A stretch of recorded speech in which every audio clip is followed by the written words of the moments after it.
more than 70% of the world is ocean, a wide, deep and vast water coverage that is still unexplored, unknown and unseen.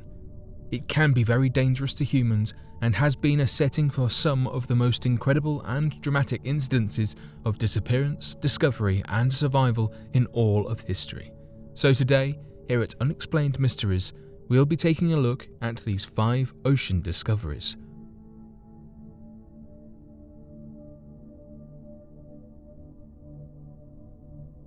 Joe Du Pont. This first incident involves that of an 11-year-old who stayed adrift for days after losing her whole family. In November 1961, an 11-year-old girl was left alone on a sinking ship after the lives of her immediate family were taken away. She had to fight for her life for 4 days adrift on the sea and scorching sun with nothing, no food or fresh water. Even though she was aware of that night's incident, she was still not able to talk about it until a psychologist and friend, Richard Logan, proposing using truth serum to help her give an account of what happened on the fateful night. Here is the account of what happened on that night Jo lost her family. The family of Dr. Du Pont, him, his wife, his son and his 2 daughters, one of them being Jo, boarded a 60-foot ship in Florida. Julian Harvey was the ship's captain, accompanied by his wife, a former airline stewardess, acting as the cook. On the night of the 12th of November 1961, Jo was woken up by screams from the deck. She found the lifeless bodies of her mother and brother in a blood pool. She ran back to the main deck and realized that Harvey, the ship captain, was advancing towards her, about to take her life next. On asking Harvey what had transpired, he slapped her and shouted her to go below the decks. On returning to her bunk, Jo picked up on the smell of oil and water leaking from the floor. Harvey had come into the cabin with a gun and left after the water level had reached Jo's bed. After realizing that Harvey had left, she went back on top of the deck and noticed the dinghy had detached, so she jumped off the deck to catch it and escaped. After staying adrift for days with nothing, a Greek freighter, Captain Theo, saw her and rescued her. It's believed that Harvey had planned to take his wife's life for her double indemnity insurance worth $20,000 and eliminated Dr. Du Pont's family so that there would be no witnesses. Harvey was found in the dinghy 3 days earlier and gave a different account of events, but after realizing that Jo was still alive, he checked into a motel with a false identity and took his own life.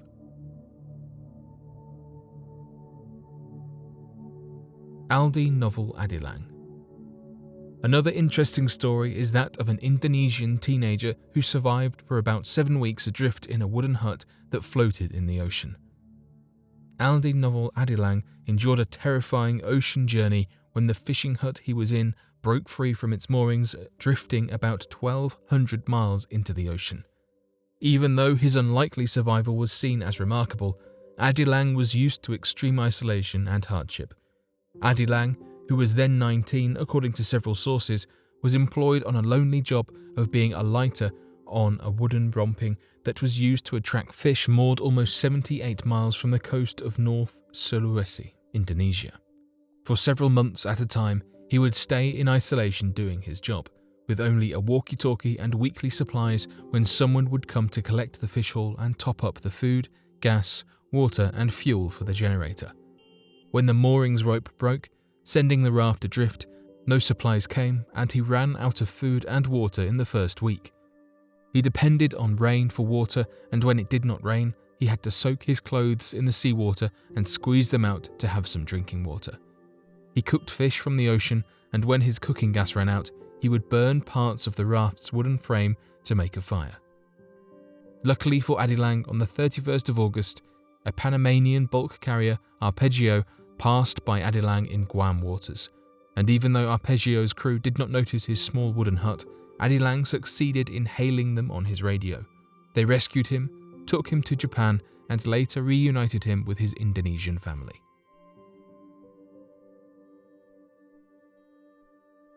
Brazilian Atlantis. Geologists from Brazil have discovered granite rocks that could be pieces of a continent which sunk over 100 million years ago, during the formation of the Atlantic Ocean when Africa and South America separated. A senior official in the Brazil Geology Service, Roberto Ventura Santos, confirmed that samples of granite believed to be a continental rock were found during dredging operations that were performed 2 years ago in Rio Grande elevation area. Roberto went to say that they were almost certain that the rocks could be Brazilian Atlantis, but further research would need to be done to ascertain this when they drilled the area to retrieve more rock samples. Their assumptions were bolstered when a team of scientists from Brazil and Japan studied the formation of the underwater geology in a location opposite the coast of Brazil. From various analyses, they discovered that there is much possibility of this area being part of a continent that got lost in the Atlantic Ocean over 100 million years ago.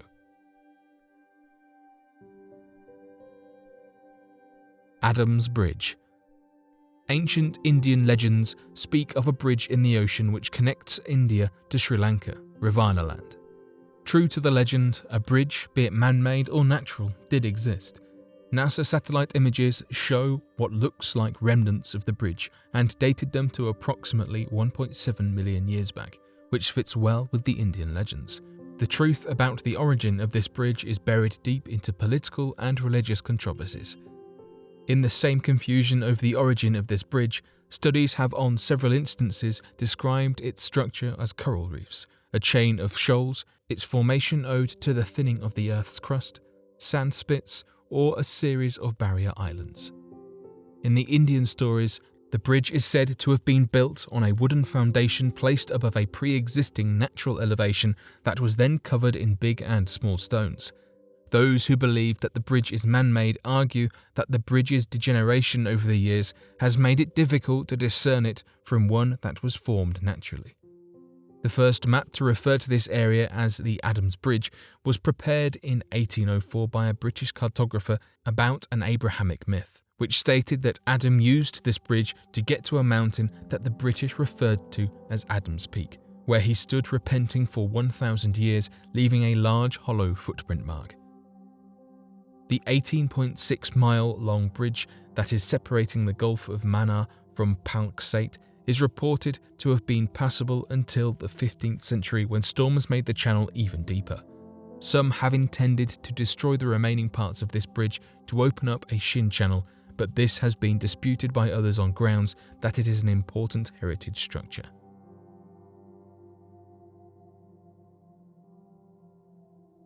Reports of unidentified submerged objects, USOs. Reports on USOs are not new. They go back many years and sometimes come from very credible sources. In one incident that the former US Navy Commander David Freyer narrated is seeing a dark mass underwater while they were retrieving a drone for flying practice, and described it as a big mass, kind of circular. The second time the pilot saw the dark mass, a practice torpedo that the pilot had been sent to recover was sucked down into the ocean in the presence of underwater mass, never to be seen again. In another interview, Freyer revealed that a 79-year-old lady reached out to him after his sighting went public, reporting that her father, who was a former naval officer, showed her a telegram which stated that unidentified objects had been seen going in and out of the water. In January 1965, Captain Bruce Cathay, a DC-3 pilot in North Island, spotted a USO and described it as a metallic, streamlined and symmetrical in shape, approximately 100 feet long and 15 feet on its widest part. The New Zealand Navy told Captain Cathay that no submarine could have been in that area. In January 1968, several eyewitnesses reported seeing a large disc-like object hovering over Wellington City heading to Island Bay. The area police reported that they could see the object from the coast with binoculars. Between 1957 and 1968, a Brazilian scientist, Dr. Rubens J. Viela, was startled by something that came roaring out of the sea through almost 37 feet of ice, going up to the sky like a silver bullet. Other witnesses saw blocks of ice that had been thrown into the air falling all around, and the water was rolling and boiling with a lot of steam coming from both the hole and the ice that was falling. In 1974, two witnesses in Aranga Beach, Northland, North Island, reported seeing a very dark object protruding from the water, appearing to have smaller dots flying around it, and assumed that they were helicopters circling a submarine. The object was described as being approximately 1 thumb wide when submerged and 10 thumbs wide when in the air.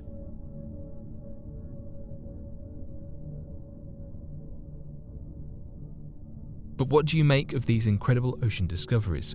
Be sure to let us know your thoughts in the comment section below and help us by growing this community while working to solve these unexplained mysteries. Thank you for watching, and don't forget to subscribe for more videos.